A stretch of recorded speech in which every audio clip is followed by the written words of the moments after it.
الله أكبر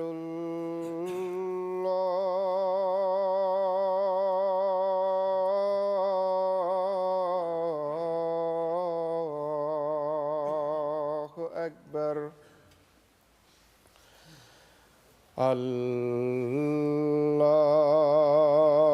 الله أكبر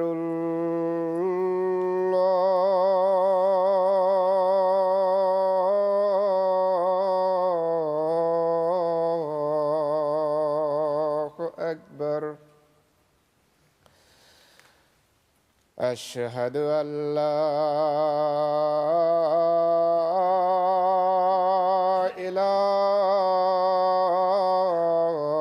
إله إلا الله أشهد أن لا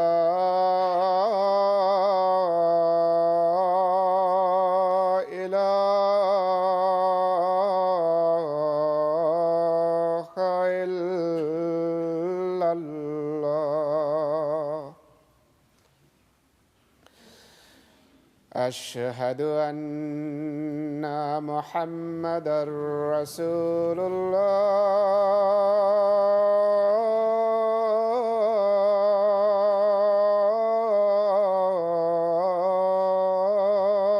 الله أشهد أن محمدًا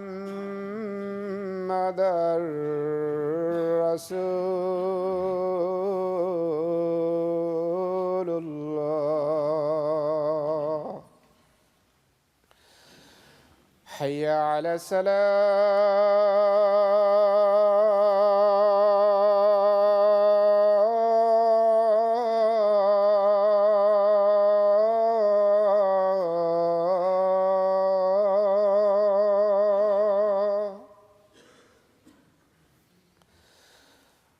حي على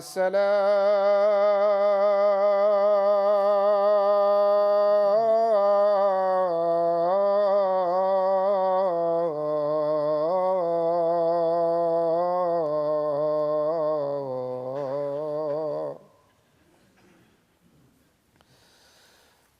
حي على الفلاح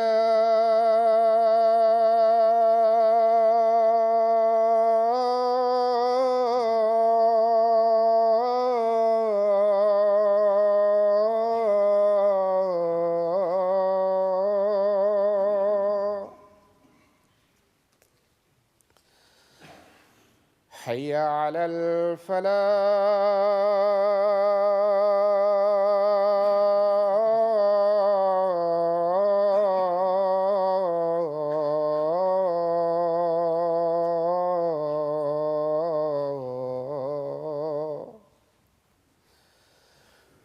الله أكبر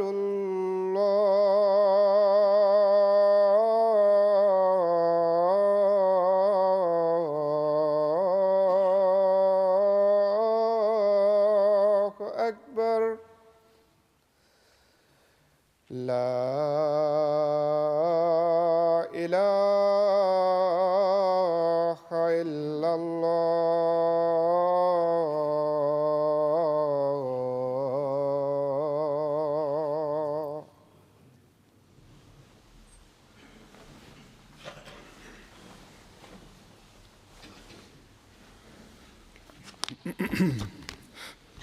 السلام عليكم ورحمة الله.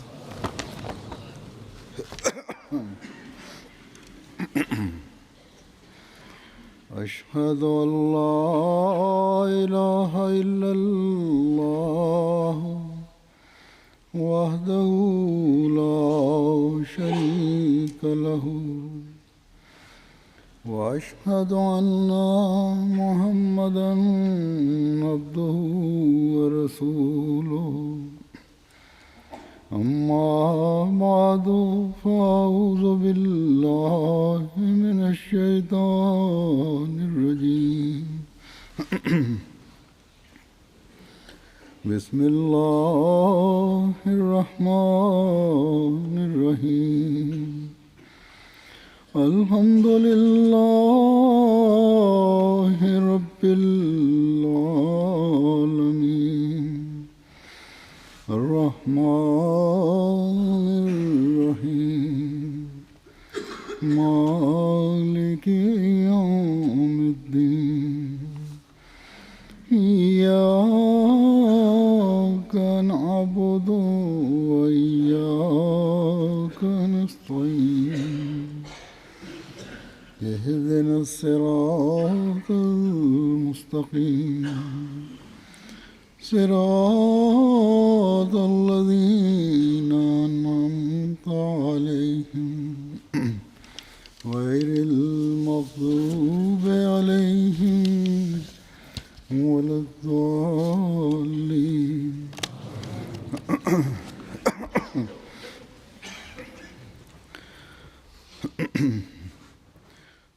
হজরত মসিহ মাউদ আলাইহিসসালাম বলেন, রসুল্লাহ সাল্লাল্লাহু আলাইহি ওয়াসাল্লাম এবং সাহাবায়ে কেরামের যুগের প্রতি যদি দৃষ্টিপাত করা হয় তাহলে বোঝা যায় যে তারা অত্যন্ত সরল এবং বক্রতা মুক্ত মানুষ ছিলেন।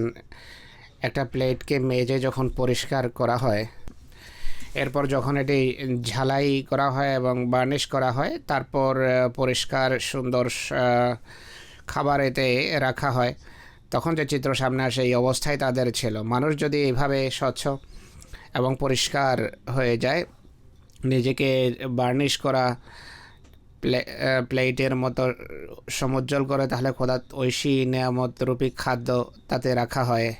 কিন্তু এমন মানুষ এখন কয়জনই বা হবে?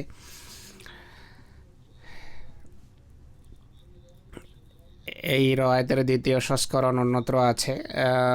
তিনি প্লেটের দৃষ্টান্ত দিতে গিয়ে বলেন, যেভাবে বর্তন বা প্লেট পরিষ্কার হয়ে থাকে, একইভাবে তাদের অর্থাৎ সাহাবাদের পবিত্র হৃদয় ছিল, যা ঐশী বাণীর আলোতে ছিল সমুজ্জ্বল এবং মানবীয় পঙ্কিলতার মরিচা থেকে ছিল সম্পূর্ণভাবে মুক্ত। একথায় কাদ আফলাহা মান জাক্কাহার প্রকৃত তারা পরিপূরণ স্থল ছিলেন। তো এই ছিল সেই বিপ্লব যা মহানবী সাল্লাল্লাহু আলাইহি ওয়াসাল্লাম তাদের জীবনে আনয়ন করেছিলেন। হিংসা এবং বিদ্বেষের তারা এমন পর্যায়ে উপনীত ছিলেন যে শুধু এক শত্রুতা কয়েক বছরই যে চলতো তাই নয়, বরং প্রজন্ম পরম্পরায় শত্রুতা অব্যাহত থাকতো। কিন্তু যখন ঈমান আনেন, মহানবী ইসলামের প্রতি ভালোবাসার কারণে খোদার কামেল এবং উৎকর্ষ বান্দা হওয়ার তারা চেষ্টা করেন। তারা কোরআন পড়েন, বোঝেন এবং শিরোধার্য করেন। এই ঐশী বাণীর জ্যোতিতে নিজেদের হৃদয়কে তারা আলোকিত করেছেন। এত স্বচ্ছ, এত পরিষ্কার হয়ে যান, যেভাবে ঝালাই করা এবং বার্নিশ করা প্লেট হয়ে থাকে। এখানে যারা বসবাস করে বা অনেকেই হয়তো বুঝবে না যে ঝালাই আর বার্নিশ কিভাবে করা হয় প্লেটে বা বর্তনে।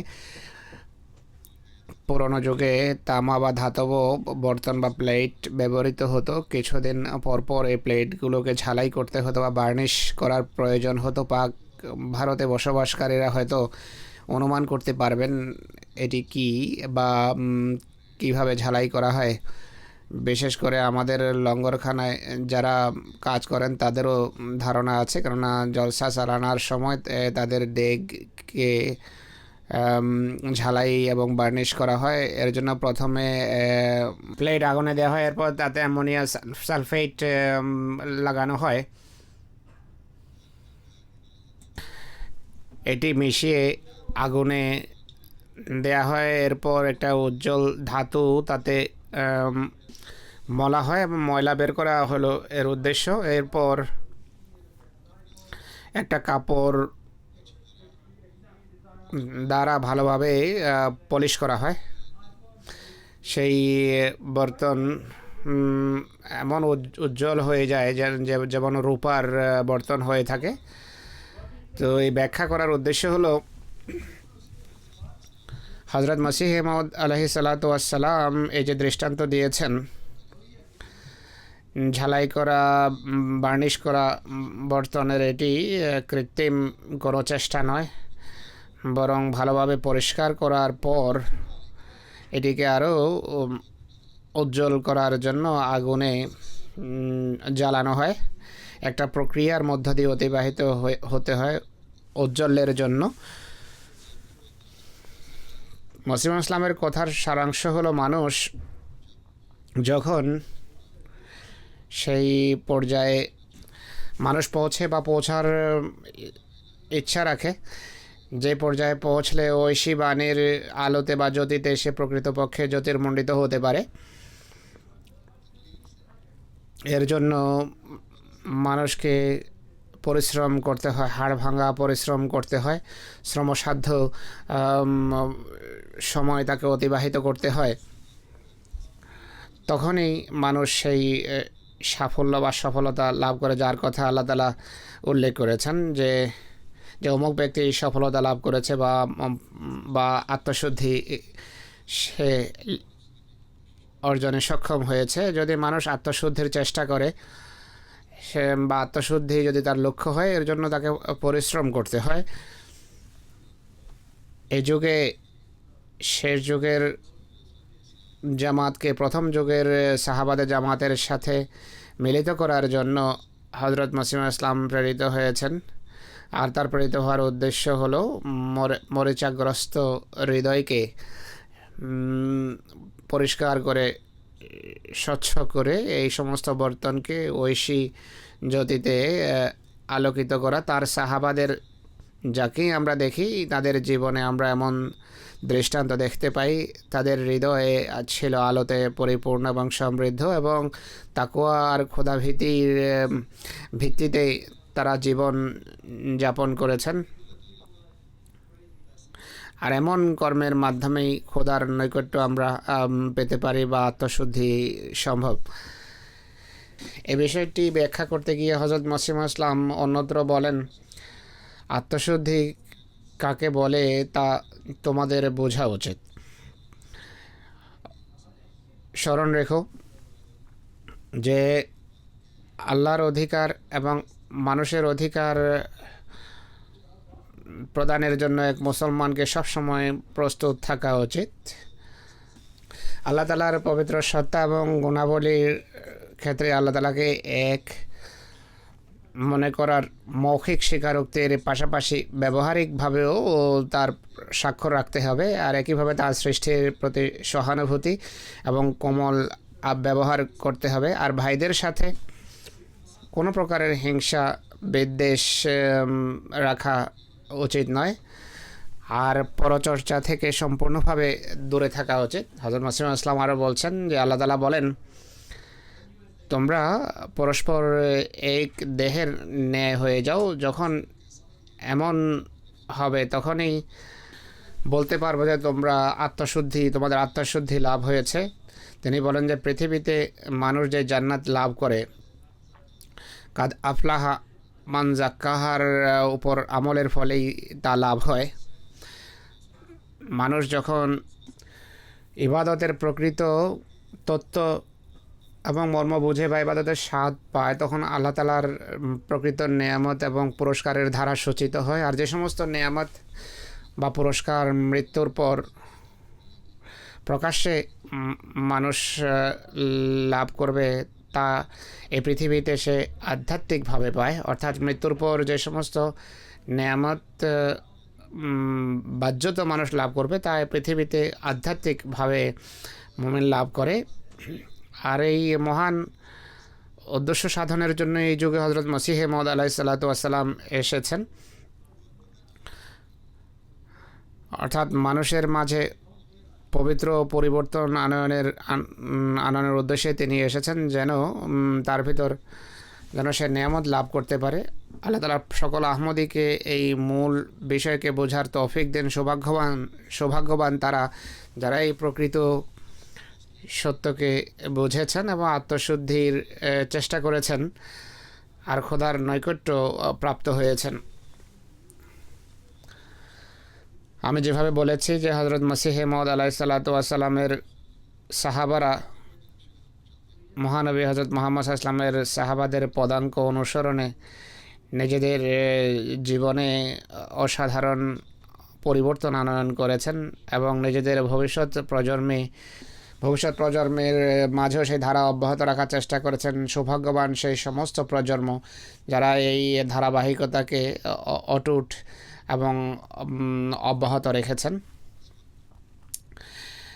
এখন আমি এমন এক বুজুর্গ ব্যক্তির কথা বলতে যাচ্ছি যিনি স্বীয় সাহাবী পিতামহের নামকে উজ্জ্বল করেছেন, তাদের নাম রেখেছেন। আত্মশুদ্ধির যেই বিশেষত্বের এবং বৈশিষ্ট্যের কথা মসিউদ ইসলাম বলেছেন তাই বুজুর্গের জীবনে স্পষ্টভাবে প্রতিভাত হয়। আমার এই বুজুর্গের সাথে বড় কাছের সম্পর্ক ছিল এবং আছে। এই বুজুর্গ এবং সম্মানিত ব্যক্তি হজরত মসিউদ ইসলামের দুজন অসাধারণ সাহাবের পৌত্র এবং দৌহিত্র ছিলেন।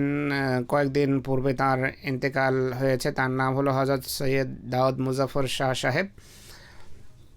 আমি যেভাবে বলেছি যে তার দাদা হজরত মসিহে মওদ আলাইহিসসালাতু ওয়াসসালামের সাহাবী ছিলেন।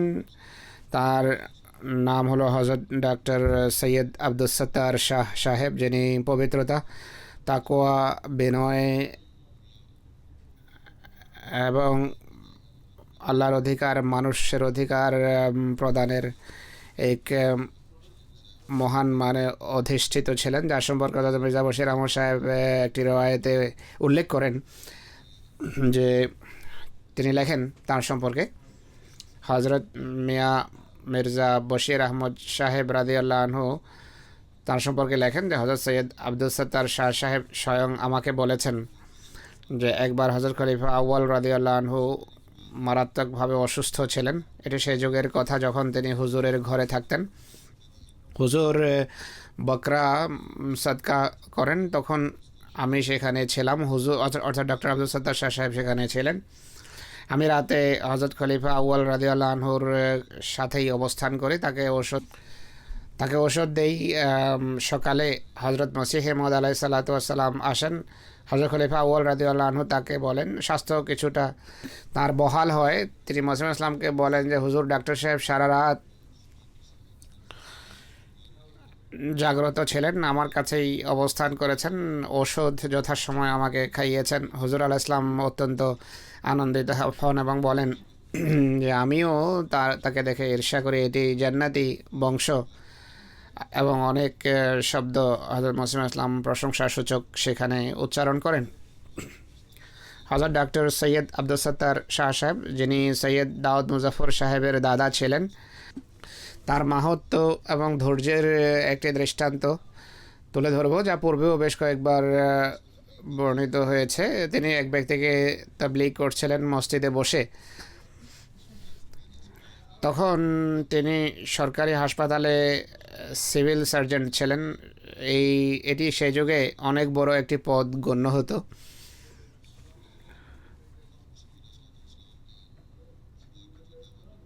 সে ব্যক্তির সাথে মসিউদ ইসলামের সত্যতা এবং দাবি সম্পর্কে সে ব্যক্তির সাথে কথা হচ্ছিল।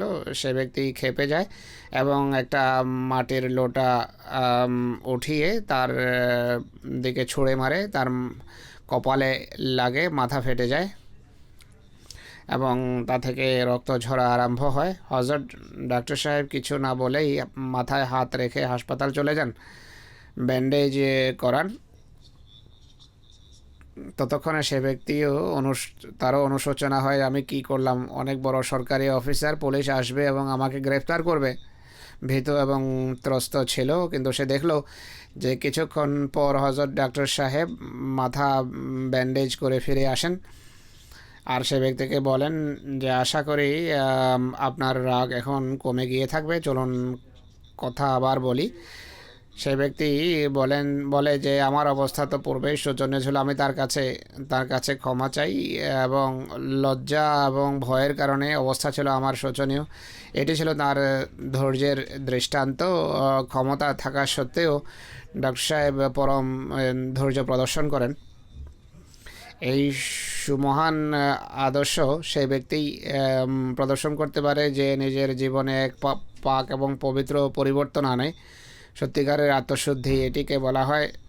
হজরত ডক্টর আব্দুল সত্তার শাহ সাহেব, আমি পূর্বেই বলেছি, সৈয়দ দাউদ মুজাফর সাহেবের দাদা ছিলেন। ডক্টর সাহেবের ছেলে হজরত হাফেজ সৈয়দ মাহমুদুল্লাহ শাহ সাহেবের দ্বিতীয় ছেলে ছিলেন দাউদ মুজাফর সাহেব। তাঁদের সম্পর্কে হজরত ডক্টর হাশমতুল্লাহ খান সাহেব, যিনি হজরত খলিফাতুল মসিহ সানির ব্যক্তিগত চিকিৎসক ছিলেন, তিনি একটি প্রবন্ধে লেখেন যে হজরত সৈয়দ মাহমুদুল্লাহ শাহ, যিনি এই পবিত্র দম্পতির চতুর্থ সন্তান, অর্থাৎ সৈয়দ আব্দুল সত্তার শাহ সাহেব এবং তার স্ত্রীর চতুর্থ সন্তান হলেন সৈয়দ মাহমুদুল্লাহ শাহ সাহেব, যিনি অত্যন্ত চরিত্রবান বুজুর্গ ছিলেন।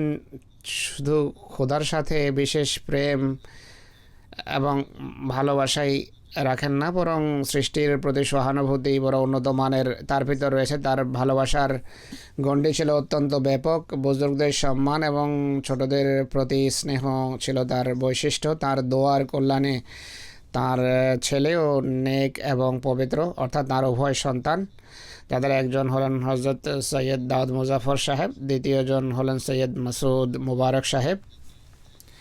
ইনি লেখেন যে এদের মাঝে এক সৌভাগ্যবান সেও রয়েছে। সৈয়দ দাউদ মুজাফর শাহ সাহেব সম্পর্কে লিখছেন যে এদের ভিতরে এক সৌভাগ্যবান সেও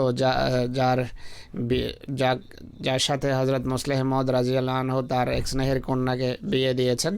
আল্লাহ তাআলা এই দম্পতিকে 6 সন্তান দান করেছেন। ডাক্তার সাহেব যেভাবে লিখেছেন যে সৈয়দ মাহমুদুল্লাহ শাহ সাহেবের ছেলে, যিনি খলিফাতুল মসিহ সানির জামাতা হওয়ার সম্মান লাভ করেন, তিনি হলেন সৈয়দ দাউদ মুজাফর সাহেব, হুজুরের শ্বশুর, বর্তমান হুজুরের শ্বশুর। তিনিও তার পিতামহের বৈশিষ্ট্য, অর্থাৎ আল্লাহ এবং মানুষের অধিকার প্রদানের বৈশিষ্ট্য, ইনিও ছিলেন সমৃদ্ধ। ইবাদতের প্রতি গভীর একাগ্রতা, কোরআনের প্রতি গভীর ভালোবাসা, বিনয় এবং পরস্পরের সাথে শ্রদ্ধা এবং শিষ্টাচারপূর্ণ আচরণ, এটি ছিল তার বৈশিষ্ট্য এবং বিশেষত্ব। বরং তার স্ত্রীর ছোট ভাইদের প্রতি তিনি গভীর শ্রদ্ধাশীল ছিলেন, সম্মান করতেন এই জন্য যে হজরত মুসলিহ মওদ রাদিয়াল্লাহু আনহুর ছেলে তারা।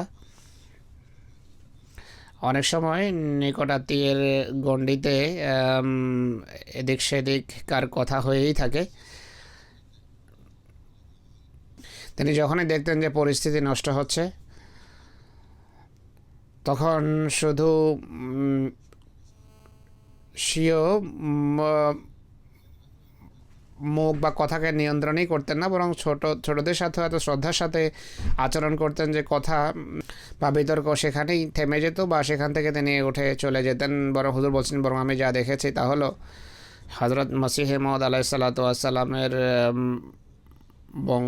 বংশ, বিশেষ করে মুসলিম ইসলামের সন্তান যারা ছিলেন, তাদের ভবিষ্যৎ পরবর্তী প্রজন্মকে এত শ্রদ্ধার সাথে তাদের সাথে কথা বলতেন, যেটি দেখে অদ্ভুত মনে হতো। আর এটি এই জন্য করতেন তিনি যে তাদের সাথে মুসলিম ইসলামের রক্ত সম্পর্ক ছিল। অন্যদের জন্য তার শ্রদ্ধা এবং সম্মানকে দেখে অনেক সময় নিজেও মনে করতাম যে এটি প্রয়োজন অতিরিক্ত সম্মান তিনি প্রদর্শন করছেন। আমার মতে স্থানকাল পাত্রভেদে তা প্রয়োজনীয় মনে হতো, কিন্তু যেই নেকি এবং যে ভদ্রতা তার ফিতরতের অংশ ছিল, তার দাবি এটিই ছিল এমন উন্নত চারিত্রিক বৈশিষ্ট্য প্রদর্শন, এটি তার বৈশিষ্ট্য ছিল। হযরত সৈয়দ দাউদ মুজাফর সাহেব, তার স্ত্রী সৈয়দা আব্দুল হাকিম বেগম সাহেবা, তারা উভয়ই একটি সুন্দর খোদা প্রদত্ত দম্পতি ছিল বা ছিলেন। নেক কর্ম এবং উন্নত চারিত্রিক সৌন্দর্য প্রদর্শনের ক্ষেত্রে তারা পরস্পরের সাথে প্রতিযোগিতা করতেন। সচরাচর আমরা ঘরে দেখি যে অনেক সময় স্বামী স্ত্রীর মাঝে বনাবনি হয় না, এই জন্য যে এই খরচ কেন হলো, অমুক খরচ কেন হলো না, এই কারণে বোঝাবুঝির অভাব থাকে, সমঝোতা হয় না। এই দম্পতির জাগতিক ব্যয়ের প্রতি কোনো আকর্ষণই ছিল না। আমি দেখেছি তারা উভয় চেষ্টা করতেন যে কীভাবে কোনো দরিদ্র মানুষের সাহায্য করা যেতে পারে। স্বামী যদি কাউকে সাহায্য করেন, স্ত্রী বলতেন যে আরও বেশি দেওয়া উচিত ছিল। স্ত্রী সাহায্য করলে স্বামী বলেন যে আমার কাছে যদি আরও কিছু সম্পদ থাকতো আমি দিতে পারতাম বা আমি তা বিলিয়ে দিতাম। হযরত সৈয়দ দাউদ মুজাফফর সাহেব স্বয়ং বর্ণনা করেন যে সৈয়দা আব্দুল হাকিম বেগম সাহেবা, যার 8-9 বছর পূর্বে ইন্তেকাল হয়েছে, মৃত্যুর পর বেশ কয়েকবার স্বপ্নে এসে আমাকে বলেন যে অমুক গরিবকে সাহায্য স্বরূপ এত টাকা দেন, অমুককে এত টাকা সদকা দেন। শাহ সাহেব তাৎক্ষণিকভাবে তা প্রদান করতেন। তার আয় যাই হতো নিজের জন্য স্বল্পই খরচ করতেন, অন্যদের মাঝে বিলিয়ে দিতেন। স্বামী স্ত্রী উভয়কে আমি দেখেছি, আর অনেকে আমাকে বলেছেন যে তাদের কাছে সহস্র সহস্র রুপিয়া আসলেও তা বিলিয়ে দিতেন নির্দ্বিধায়, চিন্তা করতেন না যে আমাদের হাতে কি থাকলো। তাদের কৃষি জমির দায়িত্ব যখন আমি নিজের হাতে নিলাম, যেভাবে জমিদারদের রীতি হয়ে থাকে, বছরের গম বা চাউল ফসল কাটার পর ঘরে মজুদ করা হয়। প্রথম বছর আমি যখন সৈয়দা আব্দুল হাকিম বেগম সাহেবকে জিজ্ঞেস করলাম যে কত মন গম দরকার, তিনি বললেন যে 120 মন। আমি বললাম যে ঘরের তো 20, 25 বা 30 মনই প্রয়োজন, এত বেশি কি করবেন? তিনি বললেন যে এটি আমার খরচ, কেননা অনেক গরিবকেও গম দিতে হয়। আর তিনি এইভাবে রীতিমতো বিভিন্ন পরিবারের মাঝে গম বিতরণ করতেন। হযরত শাহ সাহেবেরও একই অবস্থা ছিল। সৈয়দ দাউদ মুজাফফর শাহ সাহেব আমার খালুও ছিলেন আর শ্বশুরও। তার অগণিত গুণের অধিকারী ছিলেন। তার গুণাবলী বা আমার খালার গুণাবলীর কথা কোনো আত্মীয়তা বা নৈকট্যের বা জামাতা হওয়ার সুবাদে আমি উল্লেখ করছি না। তাদের উভয়কে আমি শৈশব এমন দেখেছি যার আমার নিজের হৃদয়ে গভীর প্রভাব রয়েছে। নীরব প্রকৃতির দোয়ায় অভ্যস্ত, বাচ্চাদের সাথে হাসি মুখে সাক্ষাৎ এবং সকল প্রকারের জাগতিক কথাবার্তা থেকে মুক্ত ছিলেন। আমাদের এক আত্মীয় লিখেছেন এবং সঠিক লিখেছেন যে সৈয়দ দাউদ মুজাফফর শাহ সাহেব এক প্রিয় ব্যক্তিত্ব ছিলেন, নীরব প্রকৃতির দোয়ায় অভ্যস্ত এবং সবসময় দোয়াতে রত থাকতেন। দুঃখ বেদনায় অন্যের কাজে আসতেন, ইবাদতের প্রতি গভীর একাগ্রতা ছিল তার ভেতর। আরও কিছু বিশেষত্ব এবং তার সাথে আল্লাহর বিশেষ ব্যবহারের কথা বলবো, কিন্তু প্রথমে নানার বংশের কথা কিছু বলি। আমি যেভাবে পুরোই বলেছি, তার নানা ও সাহাবী ছিলেন হযরত সৈয়দ সরওয়ার শাহ সাহেব রাদিয়াল্লাহু তাআলা আনহু, যিনি জামাতে সম্মানিত বুজুর্গ হওয়ার দিক থেকে একটা বিশেষ মর্যাদায় অধিষ্ঠিত ছিলেন এবং জামাতের মুফতিও ছিলেন। তার নামাজের গভীরতা এবং দৈর্ঘ্যের উল্লেখ পুরনো বুজুর্গরা বিভিন্ন সময় করতেন। তার সম্পর্কে কেউ লিখেছেন, সৈয়দ সরওয়ার শাহ সাহেব সম্পর্কে কেউ লিখেছেন যে হযরত মৌলভী সাহেব একবার মসজিদে সুন্নত বা নফল পড়ছিলেন, দীর্ঘক্ষণ দণ্ডায়মান ছিলেন। নিয়ত বাঁধার পর মসজিদের এক কোনায়, বর্ণনাকারী বলেন যে দীর্ঘ সময় কেটে যাওয়ার পর আমি ভাবলাম যে গিয়ে দেখি কীভাবে এনে নামাজ পড়েন। সেই ব্যক্তি যখন তার কাছে আসলেন, তিনি দেখলেন যে ইয়াকা নাবুদু ওয়া ইয়াকা নাস্তাইন বারবার রিপিট করে চলেছেন। দীর্ঘক্ষণ এই রীতি তার অব্যাহত ছিল। হযরত সৈয়দ সরওয়ার শাহ সাহেব বাজামাত নামাজে ইমামতি করতেন। তার বাজামাত নামাজও অনেক দীর্ঘ হতো। যাই হোক, আমি যেভাবে বলেছি সৈয়দ দাউদ মুজাফর শাহ সাহেব তার তার দৌহিত্র ছিলেন। দোয়া উন্নত চারিত্রিক বৈশিষ্ট্যে উন্নত মানে অধিষ্ঠিত ছিলেন হজরত সৈয়দ দাউদ মুজাফর সাহেব, এবং উভয় পক্ষ থেকে তিনি এই বৈশিষ্ট্য উত্তরাধিকার সূত্রে লাভ করেছেন। সম্মানিত বুজুর্গদের পদাঙ্ক অনুসরণ এবং অনুসরণের দায়িত্ব সবাই পালন করতে পারে না, কেউ বিরলই এমন মানুষ করে থাকে, কিন্তু হযরত সৈয়দ দাউদ মুজাফর শাহ সাহেব এই দায়িত্ব যথাযথভাবে পালন করেছেন তাদের পদাঙ্ক অনুসরণের।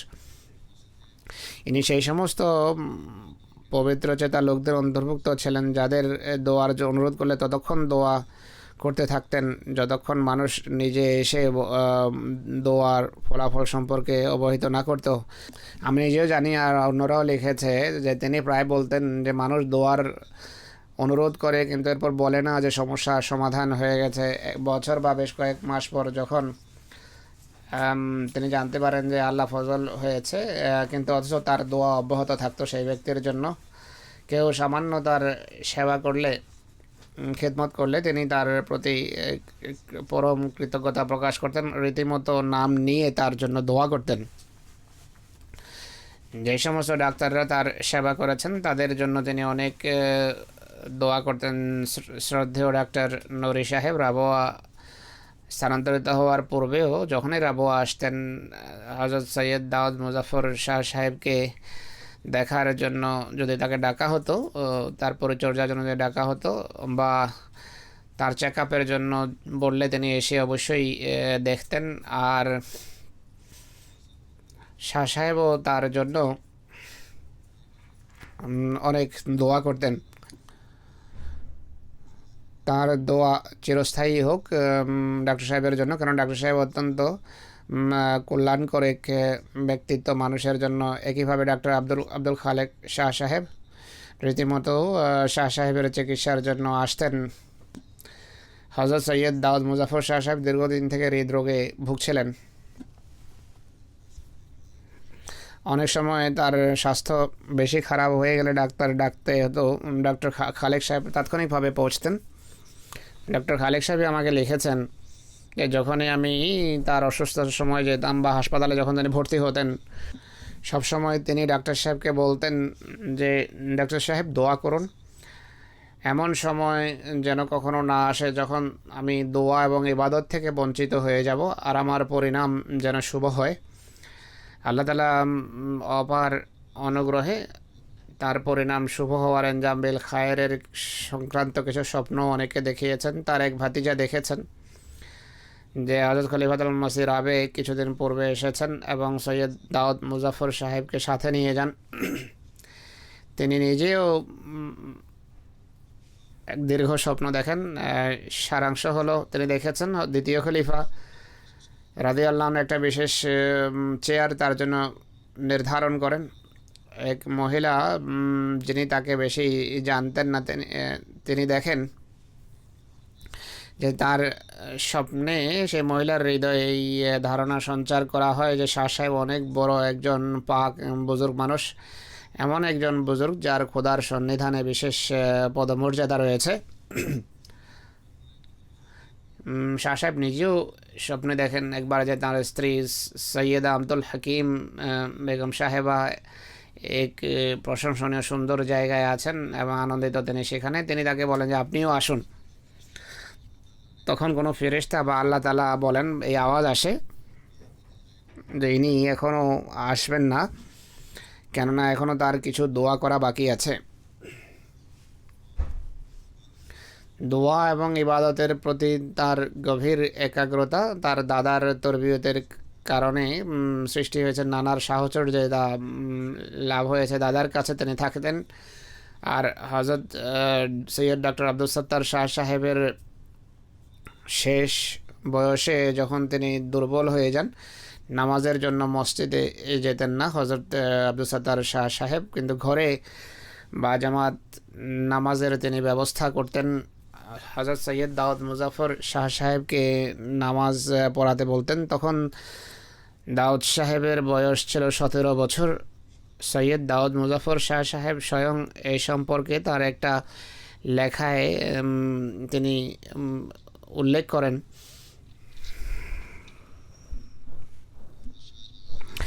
যে হজরত শাহজি অর্থাৎ হজরত ডক্টর সৈয়দ আব্দুল সত্তার শাহ সাহেবের জীবনের শেষ অংশে আমি বাজামাত নামাজ পড়িয়েছি, বিশেষ করে জুমার নামাজ। তিনি নামাজ বাজামাতের প্রতি গভীর আগ্রহ রাখতেন। যতদিন সুস্থ ছিলেন মসজিদে গিয়ে সময় মতো নামাজ বাজামাত পড়তেন, কিন্তু যখন চলাফেরা বন্ধ হয়ে যায় নামাজ ঘরেই জামাতের সাথে পড়তেন।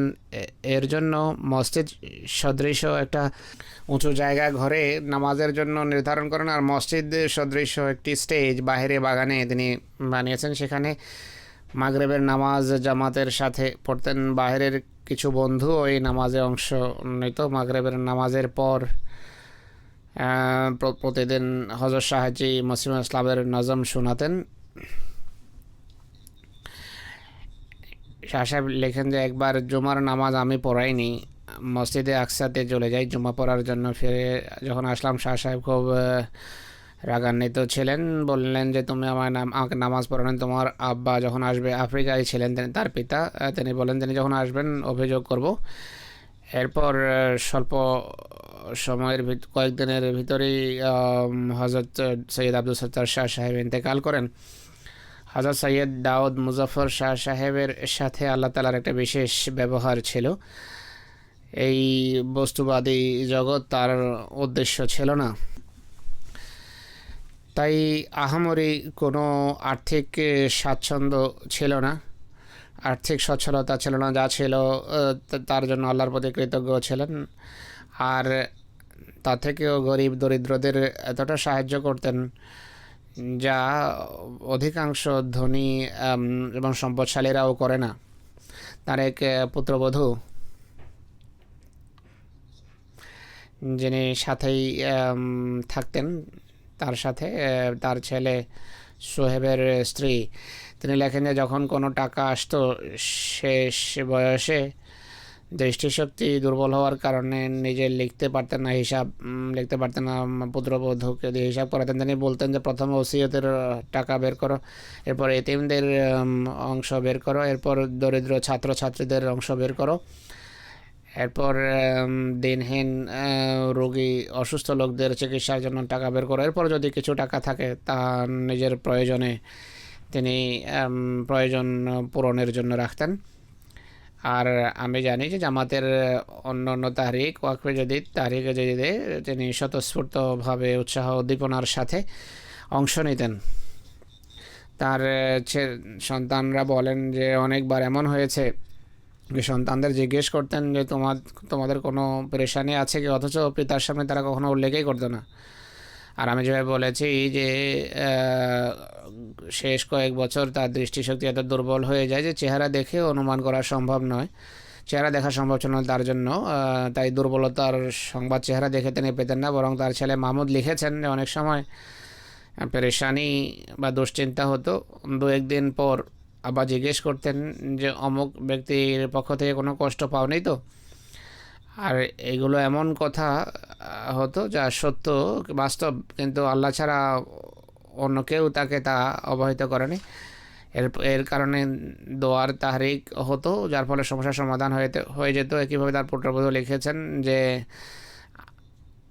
আমার কিছু দুশ্চিন্তা ছিল কোনো বিষয়ে, তিনি বলতেন যে তোমার অমুক অমুক দুশ্চিন্তা আছে বা পেরেশানি আছে, এরপর তার অথচ কেউ তাকে বলেনি, কিন্তু তার দোয়াতে সেই পেরেশানি দূর হতো। কোরআনের প্রতি তার এক গভীর ভালোবাসা ছিল। প্রত্যেক দিন বেশ কয়েক পারা তিনি পড়ে ফেলতেন, 5-6 পারা, বরং অনেক সময় 7-8 পারা পড়ে ফেলতেন। এই কারণে কোরআনের বিরাট অংশ তার মুখস্থও ছিল। একবার রমজানে আমাকে বলেন যে আমার চোখ দুর্বল হয়ে গেছে, চোখের উপর চাপ পড়ে, কোরআন বেশি পড়তে পারি না, এই কারণে আমি খুব মর্মাহত। আমি তখন আমার নিজের পক্ষ থেকে বললাম যে আপনার অসুবিধা কি, আপনি তারপরও হয়তো 2-1 পারা পড়েই ফেলেন। তিনি বলেন যে না, এই অবস্থায়ও আমি 3-4 পারা পড়েই নিই। এই ছিল কোরআনের প্রতি তাঁর গভীর ভালোবাসা।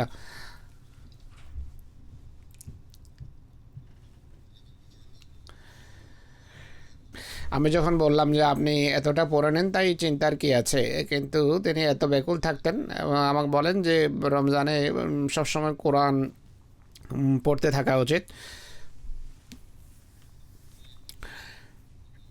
শেষ বয়সে আমি যেভাবে বলেছি দৃষ্টিশক্তি দুর্বল হওয়ার কারণে কোরআন আদৌ পড়তে পারতেন না। যে অংশ মুখস্থ ছিল তা পড়তেন, তার প্রায় পুরো কোরআনই মুখস্থ ছিল। কিন্তু এক্ষেত্রেও খোদা তাআলা তার সাথে বিশেষ ভালোবাসা প্রকাশ করেছেন। তার পৌত্রকে একদিন বলেন যে কোরআন দেখে তো পড়তে পারে না, কিন্তু আমি যখন পড়া আরম্ভ করি, তেলাওয়াত আরম্ভ করি, যেখানে ভুলে যাই সেখানে কোনো ফেরেশতা এসে আমাকে সেই বিস্তৃত অংশ স্মরণ করায় এবং তখন আমি আবার আমার তেলাওয়াতে অব্যাহত রাখি, জারি রাখি। তার রাবওয়াতে বড় ছেলের ঘর নির্মিত হচ্ছিল। বারবার ছেলেদেরকে জিজ্ঞেস করতেন যে কাজ কতটা হয়েছে। একদিন তার ছোট পুত্রবধূ বলেন যে যিনি পুত্রবধূকে বলেন যে আল্লাহ তাআলা আমাকে মৌলুদের ঘর দেখিয়েছে, অর্থাৎ তিনি নকশা তার সামনে বর্ণনা করেন যে ঘর এই এই এই এরকম হচ্ছে, আর অবিকল সেভাবে ঘর নির্মিত হচ্ছিল। তাকে বোঝানো সম্ভব ছিল না, ঘরের নকশা তাকে দেখানো সম্ভব না, কারণ তার চোখ দুর্বল ছিল। তো সেই নকশা বা চিত্র তিনি দেখেছিলেন। বাচ্চাদের, তার সন্তানদের উপর যে জামাতি কাজে ন্যস্ত ছিল এর জন্য তিনি অনেক দোয়া করতেন যে তারা যেন যথাযথভাবে সেই কাজ করতে পারে। আমার সাথে জামাত হওয়ার সুবাদে গভীর সম্পর্ক প্রতিষ্ঠিত হয়। আমার ব্যক্তিগত জামাতি কাজের জন্য অনেক দোয়া করতেন। খেলাফতের পর তো এই সম্পর্কের মাঝে শ্রদ্ধা, ভালোবাসা এবং দোয়ার প্রতি গভীর একাগ্রতা সৃষ্টি হয়। জলসা ইত্যাদির বক্তৃতার সফলতার জন্য অনেক বেশি দোয়া করতেন। এমন একজন বুজুর্গ ছিলেন যার দোয়া গৃহীত হওয়ার বিষয়টি আমি অনুভব করতাম। প্রত্যেক সফরে একটি বিশেষ দৃষ্টি এবং মনোযোগের মনোসংযোগ করে দোয়া করতেন। আমাদের মহল্লার কিছু খদ্দাম যারা আমাদের আত্মীয় স্বজনে ছিল, বাচ্চারা রাতে মহল্লায় ডিউটি করত। যখন 84-তে পরিস্থিতি খারাপ হয় তখন রাতের বেলা মহল্লায় তারা ডিউটি দিত, খদ্দামরা বা বাচ্চারা। রাতে জাগার জন্য তাদেরকে চায়ে পান করতে হতো। তার ঘর সবসময় খোলা থাকতো। ছেলেরা আসতো, কিচেনে চা বানাতো, চা বানিয়ে নিয়ে যেত। তিনি যখন দেখলেন যে ছেলেরা ডিউটি দিচ্ছে, চাও পান করে তারা, রাতের বেলা স্বয়ং 2:30টার সময় চা বানিয়ে টেবিলে রেখে দিতেন যেন কর্তব্যরত বাচ্চাদের কষ্ট না হয়। কীভাবে রাতে তিনি তাড়াতাড়ি ঘুমাতেন, আবার তাড়াতাড়ি উঠে যেতেন, তাহাজ্জুদের জন্য উঠে যেতেন, কম ঘুমাতেন, নিজের জন্য চা বানাতেন। আমাদের চা বানিয়ে আমাদের খালাকে তাহাজ্জুদের জন্য জাগাতেন। তার ছোট ছেলে যখন জামিয়ায় ভর্তি হয় রীতিমতো তাকে তাহাজ্জুদ নামাজের জন্য ওঠাতেন এবং বলতেন চায় তোমার প্রস্তুত রয়েছে, চা পান করো এবং এরপর তাহাজ্জুদ পড়ো। যৌবনকাল থেকেই তার সাথে খোদার বিশেষ ব্যবহার চলে আসছে। সিন্ধুতে অবস্থান করেছেন জীবনের কোনো সময়, সেখানে ছোট ছোট ঘটনা ঘটতো। তার এক ছেলে লিখেছেন সেখানে সাপ বিচ্ছু অনেক বেশি হতো যে যুগে তিনি সেখানে অবস্থান করতেন। সেখানে নতুন জনবসতি গড়ে উঠছিল, অনেক বেশি সাপ বের হতো, বড় বিষাক্ত সাপ সেখানে দেখা যেত। একদিন তিনি বলেন যে আমার স্বাস্থ্য কিছুটা খারাপ ছিল, ভাবলাম যে ফজরের নামাজ ঘরেই পড়ি। এরপর কোনো অদৃশ্য শক্তি আমাকে বলল, প্রেরণা জোগালো যে না মসজিদে যাও। সাথেই মসজিদ ছিল। যখন ফিরে আসলেন নামাজ পড়ে দেখেন যে তার বড় 2 ছেলে, যখন তারা মাত্র তখন তাদের বয়স কম ছিল, এক বিছানায় ঘুমিয়ে আছেন। অনেক বড় কালো এক কোবরা বিছানায় উঠছিল। তিনি তা মেরে ফেলেন। যদি ঘুমিয়ে যেতেন তাহলে দুর্ঘটনা ঘটতে পারত। তো আল্লাহ তাআলা এইভাবে তাকে সাহায্য করেছেন। এমন আরও অনেক ঘটনা আছে তার জীবনে যা ঘটেছে। সৈয়দ দাউদ মুজাফর শাহ সাহেব এবং তার ভাই সৈয়দ মাসুদ মুবারক সাহেব উভয়ই লাহোরের সরকারি কলেজে পড়ালেখা করেছেন, সেখান থেকে বিএ পাশ করেছেন। নিজেদের ভদ্রতা এবং শৃঙ্খলাবোধের কারণে স্টাফ এবং ছাত্রদের মাঝে বড় প্রসিদ্ধ এবং জনপ্রিয় ছিলেন। সবাই জানতো যে তাদের মতো ভদ্র ছাত্র আর নেই। একবার তাদের কোনো আত্মীয়ের মাথায় কোনো দুষ্টামি ভর করে। হোস্টেলের কোনো শিক্ষক বা সুপারের কিছু জিনিস নিয়ে এসে নিজের রুমে লুকিয়ে রাখে। ব্যবস্থাপকরা তাৎক্ষণিকভাবে ব্যবস্থা নেয়। তারা হোস্টেলের সকল কক্ষ চেক করা হয়। তাদের কক্ষের কাছে যখন আসতো তারা বলতো যে না, এই রুম চেক করা দরকার নেই, এরা খুব ভদ্র ছেলে, এরা করতেই পারে না। কিন্তু বাস্তবতা ছিল ভিন্ন। সেই সমস্ত ছেলেরা তাদের কক্ষে গিয়ে জিনিস লুকিয়ে রেখেছিল। যাই হোক, তারা যখন কক্ষে প্রবেশ করেন দেখেন যে সেখানে জিনিস পড়ে আছে, ব্যবস্থাপক জিনিস সেখানেই পায়।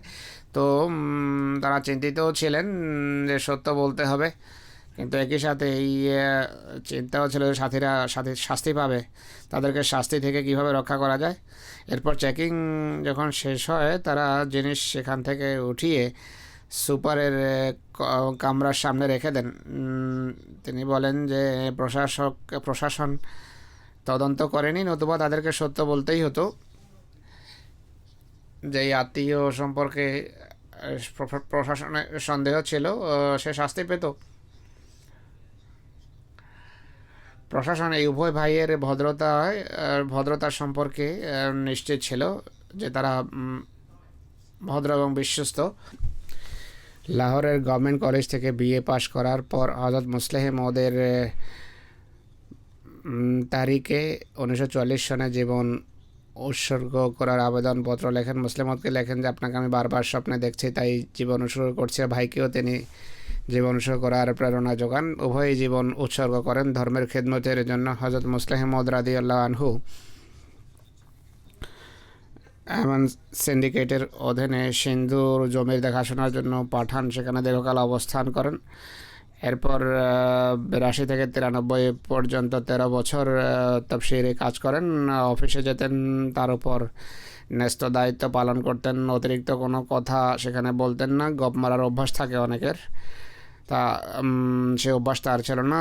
কর্মকর্তারা বয়সে তার তুলনায় ছোট ছিল, অনেকেই নিকট আত্মীয় ছিল, কিন্তু কামেল আনুগত্য এবং বিনয়ের সাথে তার উপর ন্যস্ত দায়িত্ব পালন করতেন। কখনো অভিযোগ করতেন না যে এত বেশি কাজ কেন দিচ্ছ। আমাদের মোবাল্লেগ আছেন লেখ তাহের সাহেব, তিনি লিখেছেন যে আমি যখন নায়েব ওকিলের তফসির ছিলাম অত্যন্ত বিনয়ের সাথে তিনি কাজ করতেন, সম্মানজনক ব্যবহার করতেন আমাদের সাথে।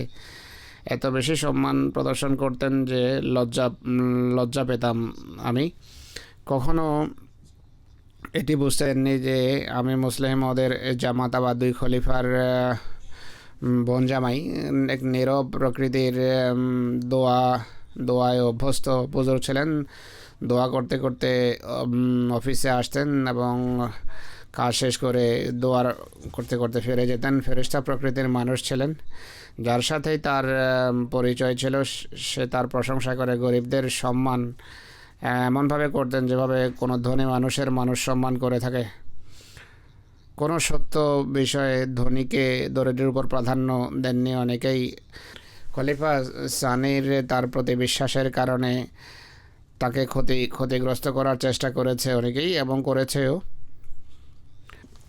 মানুষ হওয়ার কারণে এবং আইনগত কারণেও এদের বিরুদ্ধে যারা ক্ষতি করেছে তাদের বিরুদ্ধে কোনো আইনানুগ ব্যবস্থা তিনি নিতে পারতেন, কিন্তু তিনি সবসময় নিজের বিষয় খোদার হাতে সোপর্দ করেছেন।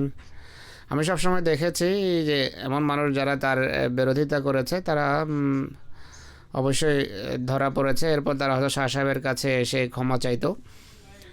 হযরত সৈয়দ দাউদ মুজাফর সাহেব সবসময় এমন লোকদেরকে ক্ষমা করেছেন, কখনো বলেননি যে আমার যে ক্ষতি করেছ সেই ক্ষতি পূরণ কীভাবে হবে। ইনি ছিলেন সেই বুজুর্গ যে ধরনের বুজুর্গদের সম্পর্কে হযরত মুসলিম ইসলাম বলেন যে কারোর প্রতি বিদ্বেষ হিংসা রাখে না, বরং যারা ক্ষতি করে এমন মানুষ যখন ক্ষমা চায় তারা ক্ষমা করে। ইনিও তাই করেছেন। এই সমস্ত লোকদের সম্পর্কে বলা যেতে পারে যে তারা প্রকৃতপক্ষে আত্মশুদ্ধি করেছেন, নিজেদের নফসকে পাক করেছেন। হযরত মুসলিম মাউদ রাদিয়াল্লাহু আনহু তার বিয়ের সময় যে খুতবা দিয়েছেন সেই খুতবার কিছু অংশ আপনাদের সামনে তুলে ধরতে চাই, যেন ভবিষ্যৎ প্রজন্ম এই সমস্ত কথা সামনে রেখে প্রেরণা পায়। হযরত মুসলিম মাউদ তার 4 সন্তানের বিয়ের এলান করেছেন, যার একজন ছিলেন তার মেয়ে সৈয়দ দাউদ মুজাফর সাহেবের স্ত্রী ছিলেন। তিনি খুতবা এভাবে আরম্ভ করেন যে পৃথিবীতে সবচেয়ে মূল্যবান সত্তা হলেন হযরত মুহাম্মদ রাসূলুল্লাহ সাল্লাল্লাহু আলাইহি ওয়াসাল্লাম। কালের প্রবাহে এবং পরিবর্তিত অবস্থায় কোনো বস্তুর সেই গুরুত্ব থাকে না যে গুরুত্ব সেই বস্তুর বর্তমানে এবং সেই পরিস্থিতিতে থেকে থাকে। রাসূলুল্লাহ যখন পৃথিবীতে এসেছিলেন তখন পৃথিবীর যে চিত্র ছিল তা আজকের মানুষ ভাবতেও পারে না। যদি রাসূলুল্লাহ সাল্লাল্লাহু আলাইহি সাল্লামকে আল্লাহ তাআলা প্রেরণ না করতেন, তাহলে মানুষ পৃথিবীতে আজকের ধর্ম বলতে কিছু মানুষের পূজা, কবর পূজা বা প্রতিমা পূজাই বুঝত। আইন, চারিত্রিক মূল্যবোধের পৃথিবীতে কোনো মূল্যই থাকতো না। ধর্ম কোনো সমষ্টিগত বিষয় বা চেষ্টা প্রচেষ্টার নাম গণ্য হতো না। আল্লাহর সাথে মানুষের সম্পর্ক সৃষ্টি হওয়া অসম্ভব ছিল, বরং এমন সম্পর্ককে বেদিনী বা ধর্মহীনতা আখ্যা দেয়া হতো। বিভিন্ন মানব শ্রেণীর অধিকারের হেফাজত হতো না। মহিলারা দাসত্বের শৃঙ্খলে আবদ্ধ থাকতো। প্রতিমা পূজা হতো যথারীতি। আল্লাহ তাআলা যথারীতি পরিত্যক্ত থাকতেন। দাস প্রথা পৃথিবীতে রাজত্ব করত। লেনদেনের ক্ষেত্রে জুলুম এবং অত্যাচারের রাজত্ব হতো। বস্তুত পৃথিবী এখন যা আছে তা থাকতো না। রাসূলুল্লাহ সম্পর্কে এই কয়েকটি কথা বলার পর কিছু অংশ আমি হুজুর বলছেন যে ছেড়ে দিয়ে আবার পড়ছি যে পৃথিবীতে মানুষ যে সমস্ত মূল্যবান কথা বলেছে সেগুলোর ভিতর তাকওয়ার উন্নত মার্গে উপনীত কথা সেটি, যা হাসান বিন সাবেত রাসূলুল্লাহ সাল্লাল্লাহু আলাইহি ওয়াসাল্লাম সম্পর্কে বলেছেন যে কুনতাস সাওয়াদা লিনাযিরি ফা আমিয়া আলাইকান নাযিরু মান শাআ বাদাকা ফালিয়ামুত ওয়া আলাইকা কুনতু হাযিরু। মহানবী হযরত মুহাম্মদ সাল্লাল্লাহু আলাইহি ওয়াসাল্লামের ইন্তেকালের পর হযরত হাসান বলেন যে কুনতাস সাওয়াদা লিনাযিরি, তুমি আমার চোখের মণি ছিলে, পুতলে ছিলে। তোমার ইন্তেকালে আজ আমি দৃষ্টিশক্তি হারিয়ে বসেছি। মানসা বাদা কাফালিয়ামত, তোমার মৃত্যুর পর যে ইচ্ছা মোরক আলাইকা কুনতু হাযিরুন, আপনার মৃত্যুর ব্যাপারে আমি শঙ্কিত ছিলাম। অন্য কোনো মৃত্যু নিয়ে আমার কোনো মাথা ব্যথা নেই। হুজুর বলেন যে এই পংক্তির মাহাত্ম্য এইভাবে বোঝা যায়।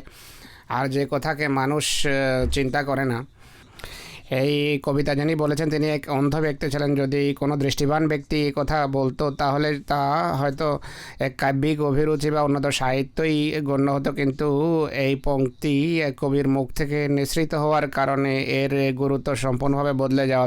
অর্থাৎ হযরত হাসান দাবি করেন এই পংক্তিতে মহানবী সাল্লাল্লাহু আলাইহি ওয়াসাল্লাম যতদিন জীবিত ছিলেন আমি বাহ্যিক দৃষ্টিকোণ থেকে অন্ধ হওয়া সত্ত্বেও দৃষ্টিবান ছিলাম। আমার দৈহিক চোখ না থাকার কারণে মানুষ আমাকে অন্ধ মনে করতো, কিন্তু আমি নিজেকে অন্ধ মনে করতাম না, কেননা রাসূলুল্লাহ সাল্লাল্লাহু আলাইহি ওয়াসাল্লামের মাধ্যমে আমি এই বিশ্ব দেখছিলাম। আর এখনও মানুষ মনে করে আমি এমনই, কিন্তু আমি এমন নই। পূর্বে আমি দৃষ্টিবান ছিলাম, এখন আমি অন্ধ হয়ে গেছি। তো রাসূলুল্লাহ সাল্লাল্লাহু আলাইহি ওয়াসাল্লাম সবচেয়ে মূল্যবান সত্তা ছিলেন, কিন্তু ঐশী নিয়মের অধীনে তিনি অবশেষে পৃথিবী থেকে বিদায় নিয়েছেন। খলিফা সানি রাদিয়াল্লাহু আনহু আরও বলেন যে যাই হোক, রাসূলুল্লাহ সাল্লাল্লাহু আলাইহি ওয়াসাল্লামের ইন্তেকালে যেভাবে হযরত হাসান বলেছেন যে মান শাআ বাদাকা ফালিয়ামুত ওয়া আলাইকা কুনতু হাযিরু, প্রত্যেক মানুষের সামনে এটি স্পষ্ট হয়ে গেল যে পৃথিবীতে কেউ চিরস্থায়ী নয়। এরপর তিনি বলেন যে এই পৃথিবীতে কোনো মানুষ এমন নেই যে চিরঞ্জীব, আর পৃথিবীতে কোনো মানুষ এমন নেই যে চিরকাল জীবিত থাকতে পারে। আর মানুষের উন্নতির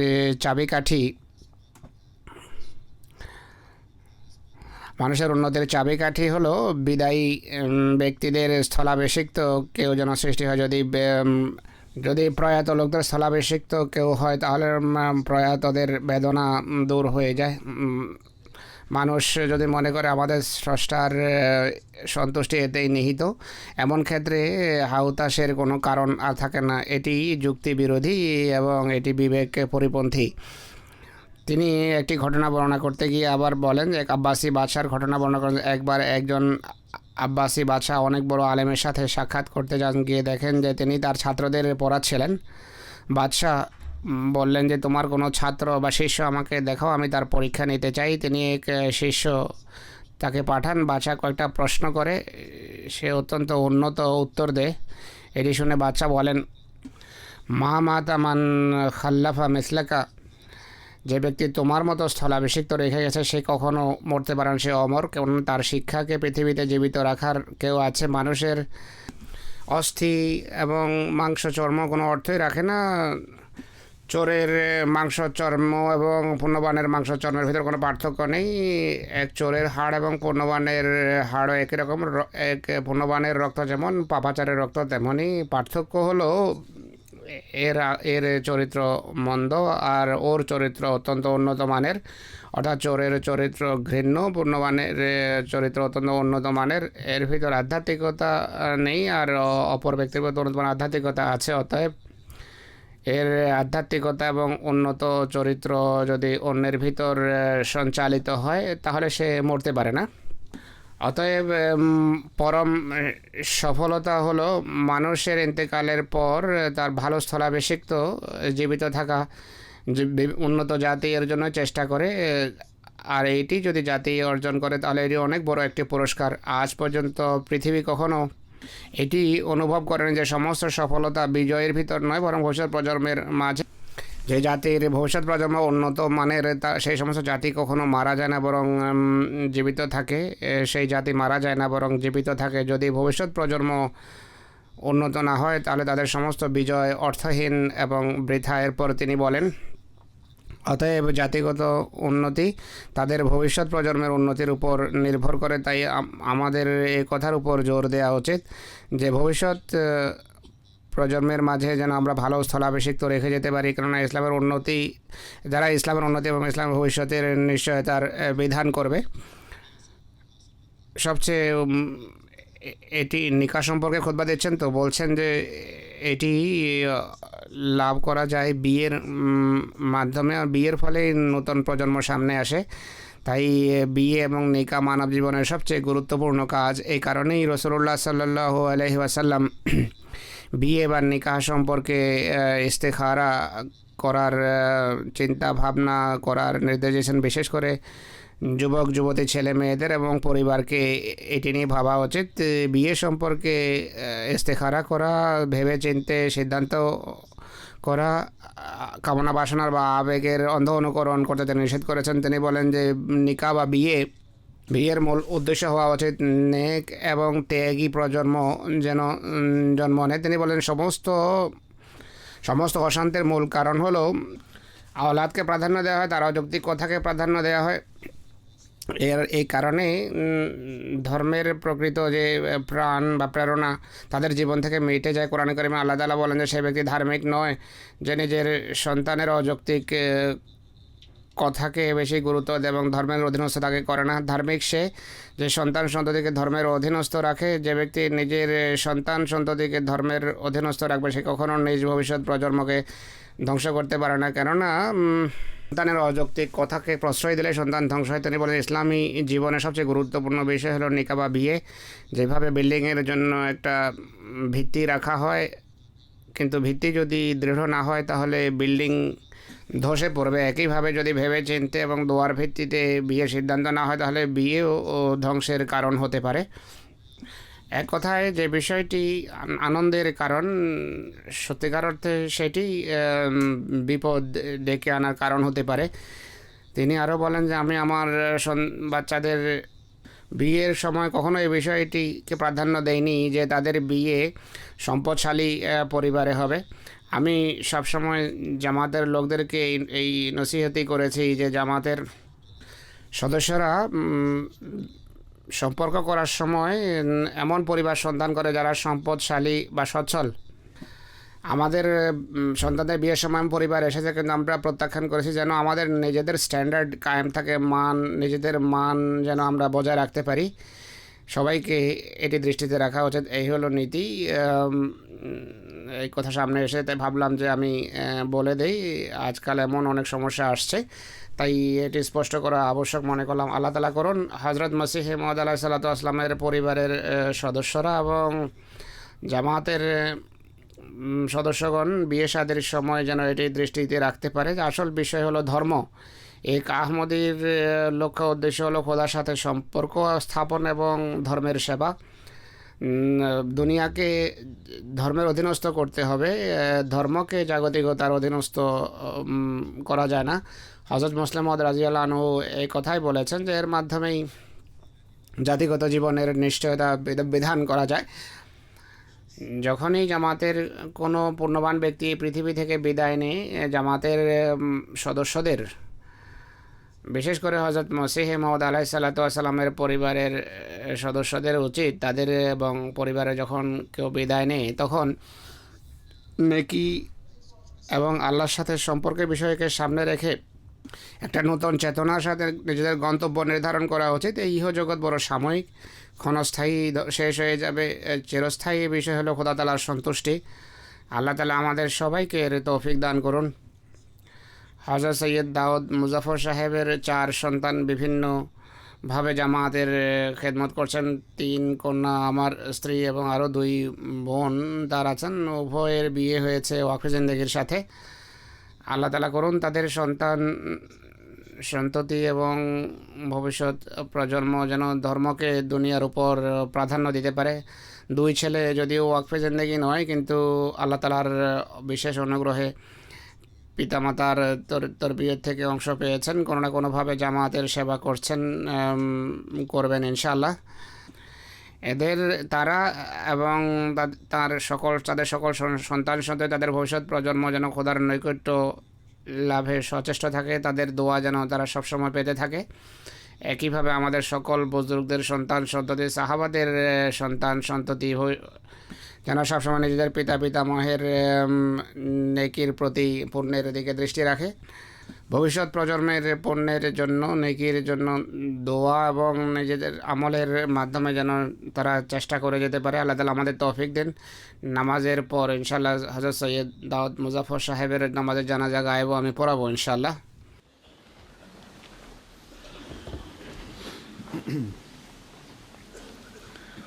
الحمد لله نحمده ونستعينه ونستغفره ونؤمن به ونتوكل عليه ونعوذ بالله من شرور أنفسنا ومن سيئات أعمالنا من يهده الله فلا مضل له ومن يضلل فلا هادي له ونشهد أن لا إله إلا الله ونشهد أن محمدا عبده ورسوله عباد الله رحمكم الله إن الله يأمر بالعدل والإحسان وإيتاء ذي القربى وينهى عن الفحشاء والمنكر والبغي يعظكم لعلكم تذكرون اذكروا الله يذكركم وادعوه يستجب لكم ولذكر الله أكبر